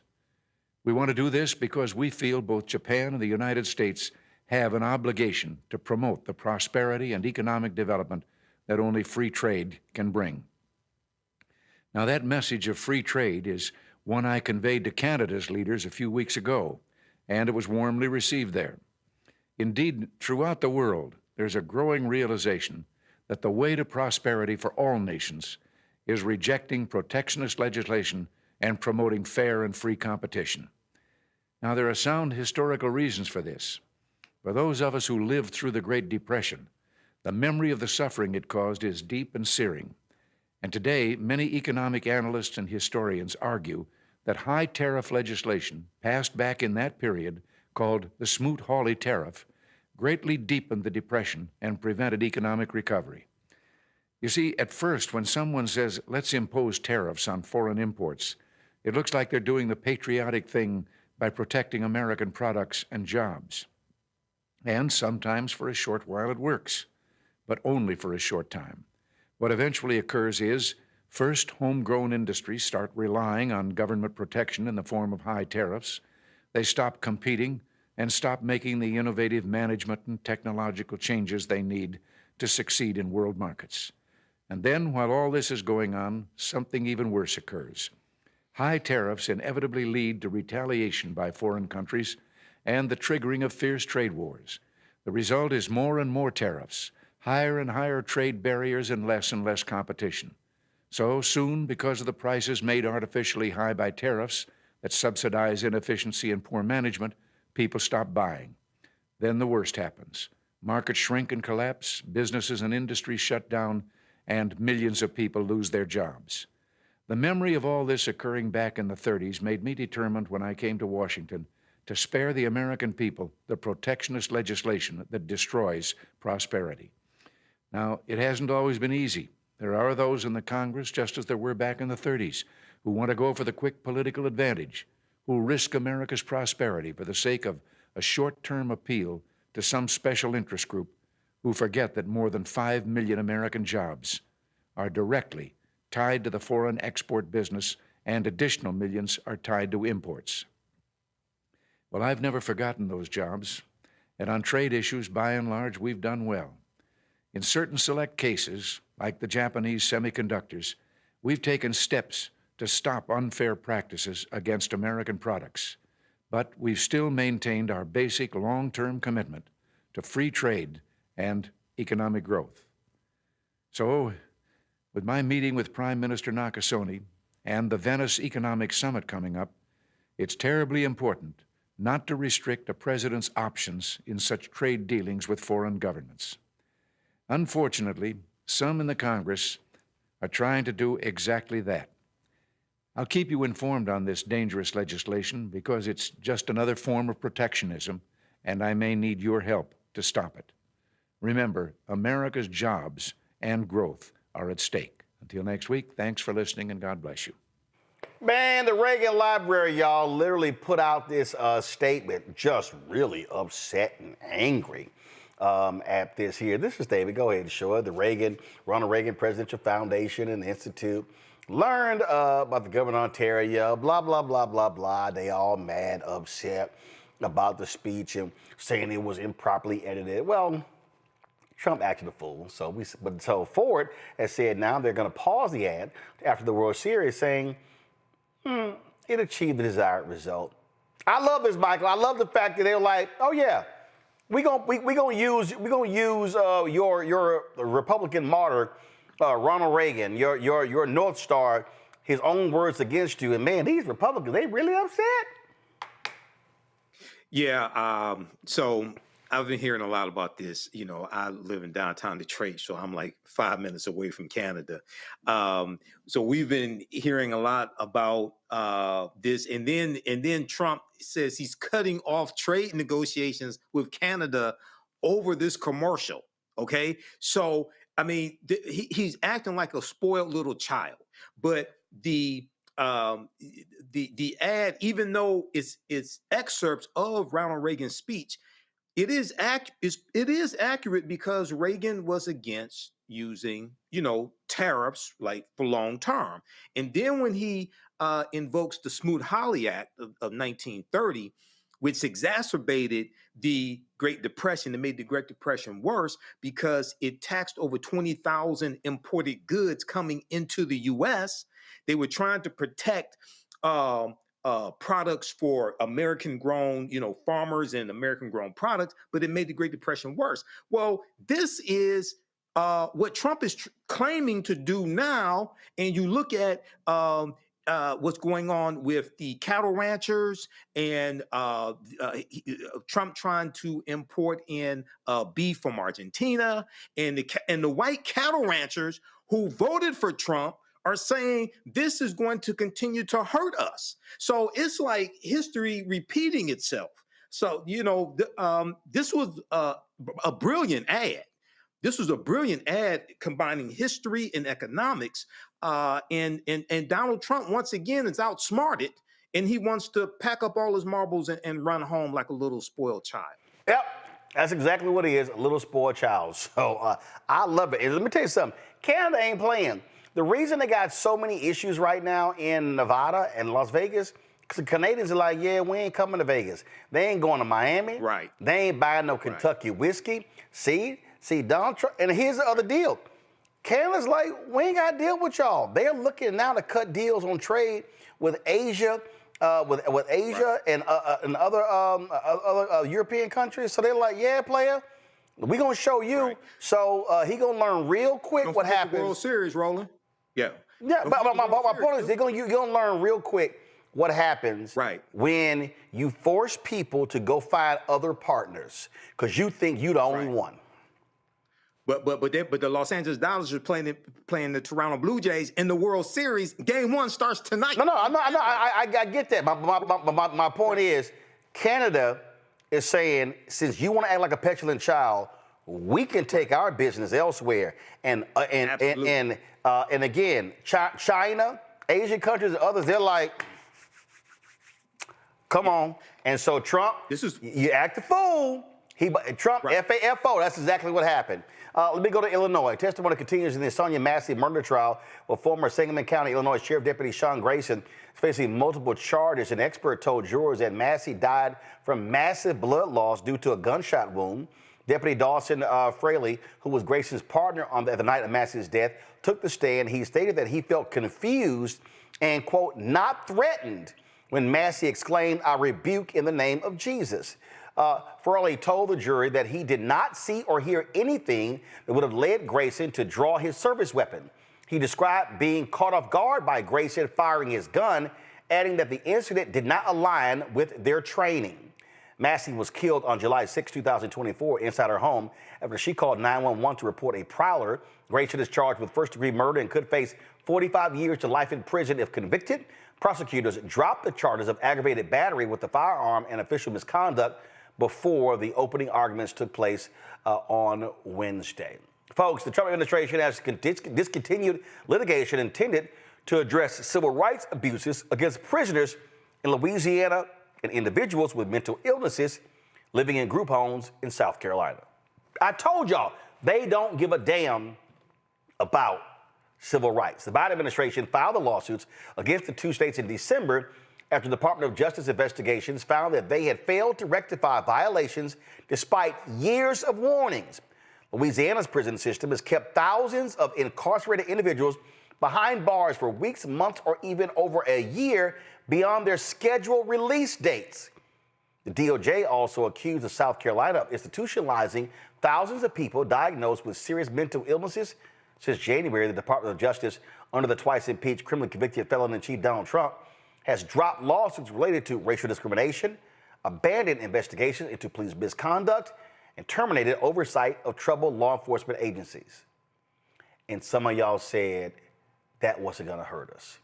10 lawsuits have been filed in Mississippi against Drax Group, Britain's largest power plant, after workers say years of inhaling toxic wood dust left them with asthma and other serious health problems. That fight has now crossed the Atlantic. In Gloucester, a small, predominantly black, low-income community, more than 700 residents are suing Drax, claiming the sawdust is making their neighborhood sick. Locals say they've been dealing with headaches, dizziness, sinus infections, and trouble breathing ever since Drax opened its wood pellet facility nearby. A recent health survey found that 95% of families living within 2 miles of the plant reported health issues with asthma, chronic coughs, and throat irritation far above the national average. Drax used to burn coal. Now it calls itself a green energy leader, compressing wood pellets. But critics argue that while Drax gets billions in government subsidies abroad, black communities in the United States are left carrying the burden of pollution. Folks, Stephen A. Smith, he's backtracking. The outspoken sports and radio and talk show host has issued a public apology to Texas Congresswoman Jasmine Crockett after his earlier remarks harshly criticizing her performative politics and so-called street rhetoric. Here's some of what Smith had to say. That gonna help your district in Texas? Aren't you there to find a way to get stuff done as opposed to just being an impediment to what Trump wants? How much work goes into that? I'm just going to go off about Trump, cuss him out every chance I get, say the most derogatory, incendiary things imaginable, and that's my day's work. That ain't work. Okay, y'all, so that was the original comments he made. Y'all know I had a lot to say about that. This is the apology. I wanted to take a moment because I saw something disturbing in regards to President Donald Trump and how he came at Representative Jasmine Crockett. And I wanted to take this opportunity to attack this issue as it pertained to me and Jasmine Crockett, because I personally have had an issue with how things have been misconstrued and misinterpreted. But at the end of the day, I have to own it. And that's what I'm going to do today. And so when somebody says to me, Stephen, rather than point to her and her verbiage and her language and how she talked about the president, what about how he talks? I have no problem with that. I can understand that. And if that is the reason that everybody is in an uproar, that is fine. And I have no problem apologizing to that to my sister because, damn it, I want her to know I don't feel that way about her. Just like I didn't feel that way about Kamala Harris. Just like I don't feel that way about the marvelous, the wonderful, the incomparable, the greatest first lady ever, and Michelle Obama, in my estimation, or anybody else. But what we're going to do on this show is understand who the hell I am and how it's going to be as long as I'm doing this show.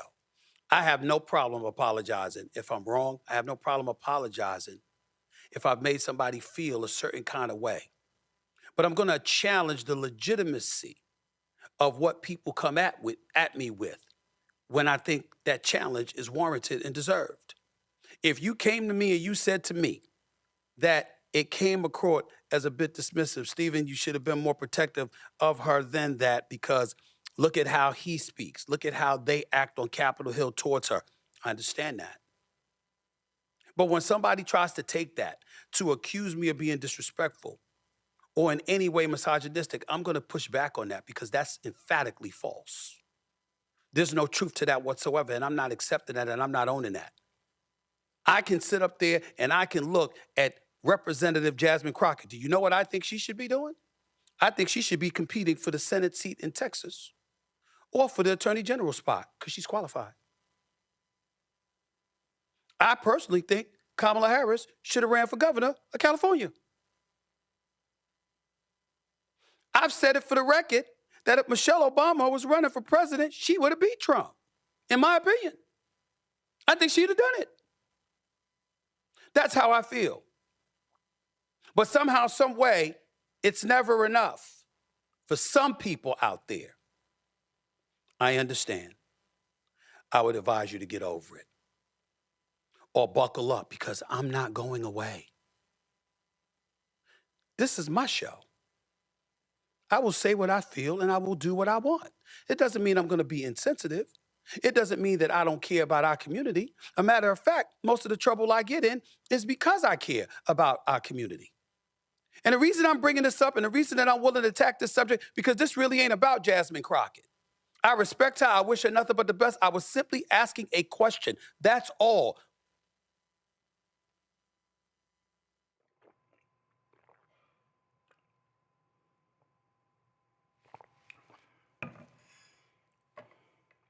Mike. Roland, I think the heat got too hot for Stephen A. Smith. Touch that stove. Touch that stove. The backlash was vicious. I saw your breakdown a couple of nights ago, breaking down his comments. All factual. Stephen A. Smith does not understand politics. Jasmine Crockett does not meet with Donald Trump. He actually said you should be trying to figure out how to negotiate with Trump on this and that. She doesn't negotiate with Trump. She's not in leadership like that. And he didn't even understand how many people members of the House of Representatives represent. It's approximately right around 780,000, not 100,000, 200,000, 300,000. But I have never heard Stephen A. Smith, and if I'm just going to go ahead and say it, if Shut Up and Dribble was a person, to me it would be Stephen A. Smith. Okay, but I've never heard him say Donald Trump should sit down and negotiate with Hakeem Jeffries and Chuck Schumer and find out what they want and put together a package. He's saying they should negotiate with Trump, but he's not saying Trump should negotiate with them. Trump just refused to have another meeting with House Minority Leader Hakeem Jeffries and Senate Minority Leader Chuck Schumer. So how are you going to negotiate something when he doesn't even want to meet with you? Okay, so Stephen A. Smith should stick to talking about sports he never played and stop talking about politics. I'm just saying. Smith says he doesn't want to be associated with anything that demeans black women. Bottom line is that heat got real hot. Folks, the viral video is folks online fired up showing a black Amazon driver fighting back after being attacked while just trying to do her job. The clip posted on a social user called We Told You So was captured under the example FAFO, and yeah, that pretty much sums it up. Roll it. Do not race down my street again. I was only going 25 miles an hour. You're crazy. I got 5 people saying who's racing down the street. Do you realize I'm a part of a company? I don't, yeah, you're right. And you're going to lose your job because I got your truck number. Well, they realize... No, they don't realize you don't race around a residential track. Period. Every time I drive, they know how many miles I'm driving. How about your... It does matter. It doesn't matter. It does. You're fucking wrong. Because if you're saying I'm wrong... You're wrong. And they're watching me... You're wrong. You're wrong. They're wrong. Fuck you. You're... Fuck your mother. Oh, you just hit me. You just hit me. Hold on. What? You spit my face. He just hit me. You spit my face, you bitch. Hell yeah, bitch. I'm gonna spit in your face. He's hitting me. No, you hit me. Yes. What? Because he hit me first. No. Yes, he did. No, I did not. Yes, I did. I got it camera. Look. Hey. Why are you hitting him? After he hit me, and I had a face. You spit my face. After he hit me and I had a face with him, she's telling him to go inside. Why are you telling him to go inside after your husband hit me? Nope. I don't care. Look like Team Whip That Ass showed up, Michael. From Amazon. That's a special delivery from Amazon whooping your ass. That's what happens when you run up on the wrong person. You thought you were going to intimidate her, and you thought you were going to sell wolf tickets, and you got your ass whooped. And I hope it goes viral, and you need to think the next time you run up on somebody like that. That's what should happen. Yeah. The people like that. That's all I'm saying. That's all I'm saying. I loved it myself. Let me go to a break. I'll be right back.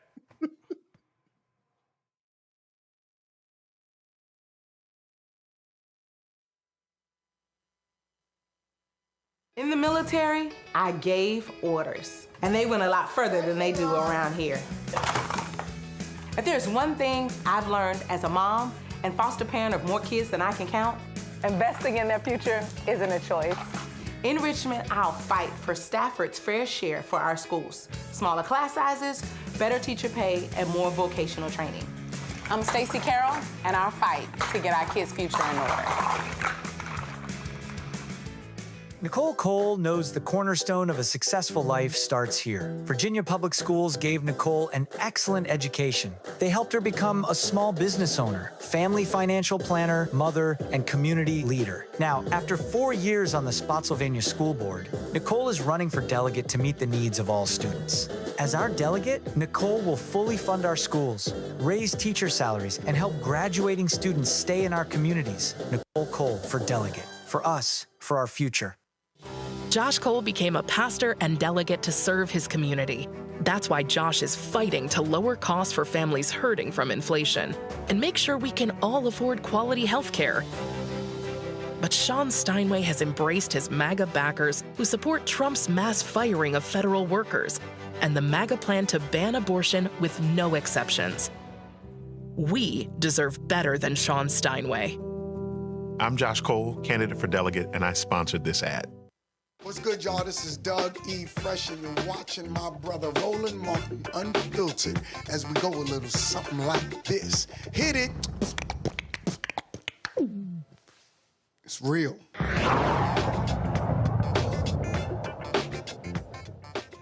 So y'all remember when I called out the History Channel for that BS docuseries on the frontiersmen, whatever the hell, and they dealt with, one of them dealt with the Alamo, and they played this. To settle in, he realizes Texas is on the verge of rebellion. After years of loose governance, Mexican President Santa Anna suddenly imposes new restrictions on settlers. Now, angry Texans... Santa Anna, he imposed... They were always playing. Well, guess what? The Republicans in Texas, like the idiot lieutenant governor, right-wing nutcase Dan Patrick, now he has demanded that the resignation for the president of the Alamo Trust because of her views on the history of the Alamo. She actually resigned. Kate Rogers resigned on Friday. Kate Rogers said on Friday she had submitted her resignation Thursday with mixed emotions because Patrick sent a letter to the Alamo Trust Board of Directors saying that her writings were, quote, incompatible with the telling of the history of the Battle of the Alamo. Isn't that interesting? It says here, this is click2houston.com. In the excerpt of her dissertation that Patrick posted on social media, Rogers described the competing politics of Republican state leaders who want the 1836 battle to be the primary focus of the Alamo's redevelopment and of local officials from Bexar County and the city of San Antonio who have pushed for the project to, quote, tell the full story of the site, including its beginnings as a home to indigenous people. She wrote, personally, I would love to see the Alamo become a beacon for historical reconciliation and a place that brings people together versus tearing them apart. But politically, that may not be possible at this time. For all these reasons, I had to be very careful with my study and its implications as it could have negative consequences, as well as my job. Now, she wrote this, and all of a sudden, Patrick was really mad and upset because it says right here, Republican state leaders have largely demanded the site remain focused on the 13-day siege and the legendary 1836 Battle of the Alamo, rejecting broader narratives that address the indigenous people of the area and consider the role slavery played in the Texas Revolution. See, right there, y'all, that's what the real deal is. See, Dan Patrick is the consummate white conservative Republican. He believes that what the white man says is true. He believes that what the white man says should go. Dan Patrick, and I know Dan. Dan used to be a sportscaster in Houston, and there was a show on Channel 2 in Houston, Click 2 Houston, called Newsmakers, and I often would debate Dan. And Dan was somewhat, you know what, he wasn't even back then a sensible conservative. He is now turned into a rabid, nutcase, MAGA-loving dumbass. And see, Dan Patrick believes in his story.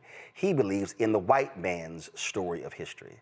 See, Dan Patrick wants to revel in the Texas independence, which was really about slavery.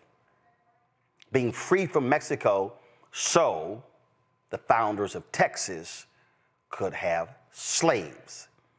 But see, he doesn't want folk to know that history. He doesn't want people to know about the indigenous people who lived in and around the Alamo because that's telling, oh, I'm sorry, history. Because he is an idiot. And so what he and Republicans in Texas, like Greg Abbott, the governor, what they are doing is they are demanding that their nonsensical lying history or his story become the narrative. They want to take over everything. They want to take over University of Texas, Texas A&M, every state institution, high schools, middle schools, elementary schools. They want to slam down the throats of everybody their pathetic historical worldview. They hate Harris County. In fact, Governor Greg Abbott plans to spend $80 million to defeat candidates in Harris County because they can't stand the fact that the largest county in Texas is blue. They hate it.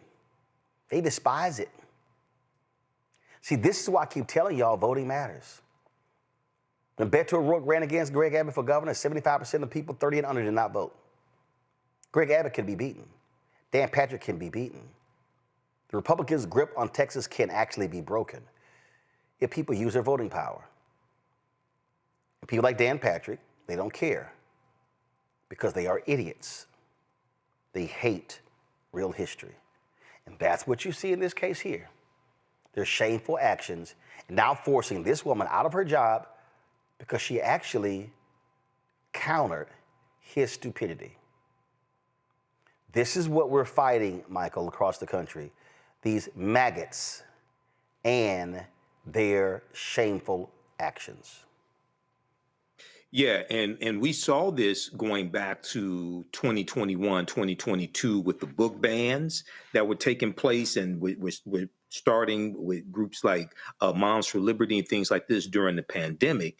And then we see, we also saw the attack on critical race theory as well. We see this attack.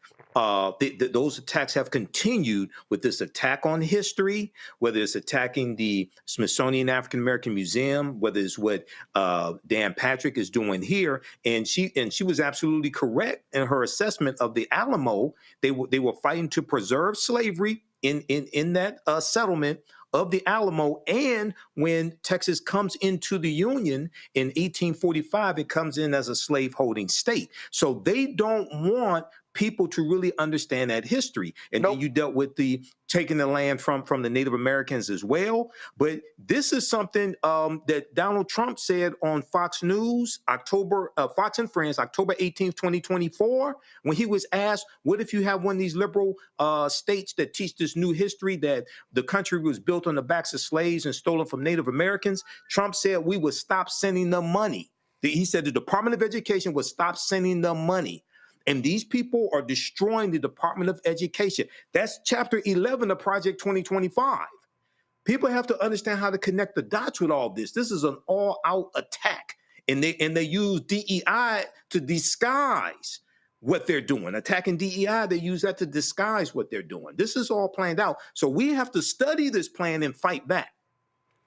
Yeah, this is what these folks are doing. All right, folks.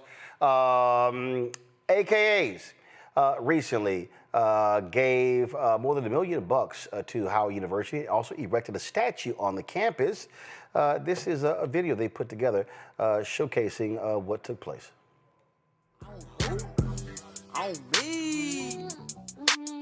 This is Jeanette Anthony Reed here, International President and CEO of Alpha, Kappa Alpha Sorority Incorporated, and my heart is full. I'm here on Howard University's campus where we just dedicated the Alpha Kappa Alpha Monument, a reflection in stone of our sisterhood. It is a wonderful thing and a vision come true.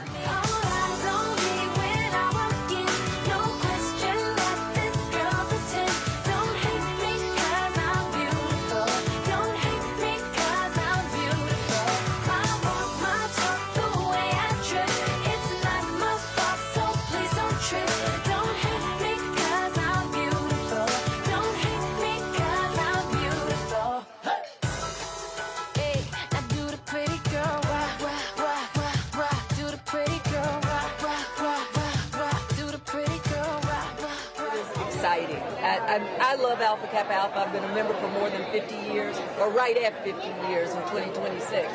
And all the members who came out to join us, it's wonderful because they also love our organization and they love working on service to all mankind. And that's why we're here. Hype me up. You either win with us or watch us win. Folks, ladies, Delta Sigma Theta are mourning their past president, Paletta Walker, who passed away. Her mega service was on yesterday. This was a tribute video that they put together for her.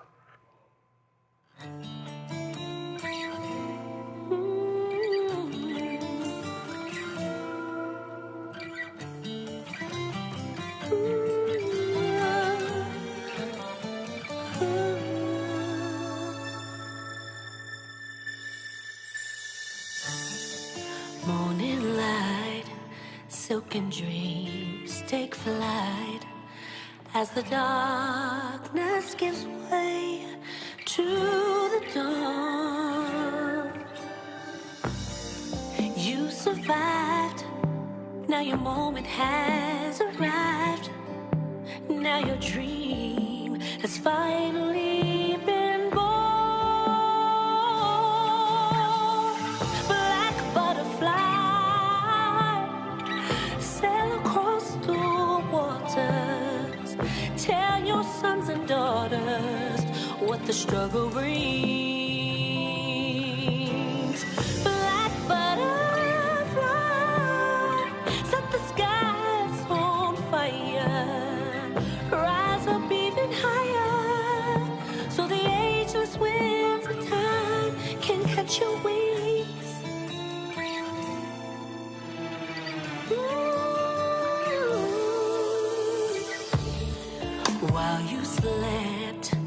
The promise was unkept, but your faith was as sure as the stars. Now you're free, and the world has come to see just how proud and beautiful you are. Black butterfly. So again, condolences go all to members of Delta Sigma Theta on the passing of Dr. Paulette Walker. And I have as a text chain I have of different leaders, and I can tell you right now, I posted something. Give me 1 second, y'all. I had posted something in our text chat, and this was on September 10th. And this is the last text message from her. She says, "How do you eat an elephant? One bite at a time. How do you beat a bully? One hit at a time. Each hit must be strategically planned." I said, "We must stand strong." And she said, "Stand we shall. When you've done all that you can do, just stand." And so again, condolences go out to all on the passing of Dr. Walker. Folks, at the campus of the university in Louisiana, they have suspended the Beta Sigma chapter of Alpha Phi Alpha over allegations of hazing. In a letter addressed to the chapter president, University Director of Student Leadership and Engagement said that Alpha is accused of violating Southern's hazing policy. As a consequence, fraternity has received a cease and desist order while the university conducts an investigation. During the suspension, Alpha and its members lose all rights and privileges associated with being an active campus organization. Under the suspension, the chapter cannot have meetings on campus, wear fraternity apparel during the probationary period, or host any events on or off campus. The fraternity also, of course, announced they're going to be investigating as well. Earlier this year, remember, Southern expelled the Beta Sigma chapter of Omega Psi Phi fraternity in connection with the tragic death of Caleb Wilson and related hazing allegations. And so we'll keep you abreast of what's happening there. Folks, that is it for us. We appreciate you joining us. I am headed out over the weekend to Philadelphia. Tomorrow we're going to be actually live streaming the funeral services of Michael Days. Michael was a longtime journalist, top editor at the Philadelphia Inquirer, and a few days ago he unexpectedly passed away, sending shockwaves throughout the organization. He was an amazing editor. And somebody who did a phenomenal job as a journalist. His funeral services are going to be taking place tomorrow in actually Trenton, New Jersey. And so we're going to be heading there in the morning, traveling to Trenton, New Jersey for that funeral. And so again, the celebration of life for Michael Days taking place. Viewing is from 10 a.m. to noon, and the Mass is going to be at noon at Sacred Heart Church, 343 South Broad Street in Trenton, New Jersey. And so the celebration of life for Michael Days is tomorrow. So I'll be traveling there, and we'll be actually live streaming the funeral services on the Black Star Network, as well as on the social pages of the National Association of Black Journalists, where he was a long-time member. So, folks, that's it for us. Don't forget, support the work that we do. Join our Bring the Funk fan club. If you want to contribute via Cash App, use the Stripe QR code. You see it right here, bottom left-hand corner. Of course, that's for credit cards as well. PayPal is R Martin Unfiltered. Venmo is RM Unfiltered. Zelle, Roland at RolandSMartin.com. Roland at RolandMartinUnfiltered.com. Mike, thank you for being on the panel. I appreciate it. Checks and money order, make it payable to P.O. Box 57196, Washington, D.C. 20037 7-0196. Download the Black Star Network app, Apple phone, Android phone, Apple TV, Android TV, Roku, Amazon Fire TV, Xbox One, Samsung Smart TV. Be sure to get a copy of my book, White Fear, of the Browning of America, making white folks lose their minds. Available at bookstores nationwide. Get the audio version I read on Audible. Also, if you want to get our Black Star Network gear, go to shopblackstarnetwork.com. We got our t-shirts, we got our hoodies, we got wall art, mugs, you name it, all that sort of stuff on the website. QR codes there as well. All these products to my left These are all black-owned products. All of these products are available in our marketplace at shopblackstarnetwork.com. If you want to support black-owned businesses, support these businesses. Of course, we're going to have, holidays coming up. You got birthdays coming up. And so these are some great gifts you can give to folks. Go to shopblackstarnetwork.com. Don't forget, download the app Fanbase.